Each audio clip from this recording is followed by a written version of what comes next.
Сәлеметсіздер ме оқушылар? Бүгінгі сабағымыздың тақырыбы есептер шығару, шамаларға амалдар қолдану. Бүгінгі оқу мақсаты есептер шығаратын боласыздар. Бірінші тапсырмаға қарайық. 3 кіші шатырға 4 саяхатшыдан және тағы да 2 шатырға 6 саяхатшыдан орналасты. Шатырға барлығы қанша саяхатшы орналасты? Бірінші есептің шартын құрамыз. 3 кіші шатыр 4 саяхатшы деп екеуін қатар жазамыз. 2 шатырға 6 саяхатшы деп. Барлығын табуымыз қажет. 3-ті 4-ке көбейтеміз. Оған 2-ге 6-ны көбейтіп, барлығын қосамыз. Сол кезде барлығы қанша саяхатшы екені шығады. 3-ті 4-ке өтсек 12, 2-ні 6-ға өтсек 12. Барлығын қоссақ 24. Енді бір дәптер 9 теңге тұрса, осындай 7 дәптер қанша теңге тұрады? Дұрыс айтасыздар, 9-ды 7-ге көбейтеміз. Енді бұл нұсқасын өздеріңіз орындаңыздар сынып жұмыс ретінде.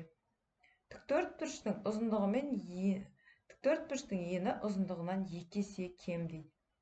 Ауданы мен периметрін тап дейді. Ұзындығы еннен 2 есе кем болса, 6-ны 2-ге бөлеміз. Міне бірінші есепте.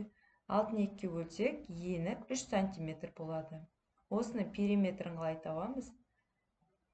6-ға 3-ті қосып, 2-ге көбейтеміз. Ал аудан табу үшін 6-ға 3-ті көбейтеміз. Яғни ұзындығы мен енін көбейтуіміз керек. Ары қарай сіздер өздеріңіз шығарыңыздар. Енді 4-ші есепті қарайық. 9 центнерден азайтуымыз керек 185 килограмм. Бірінші центнерді килограммға айналдырып аламыз.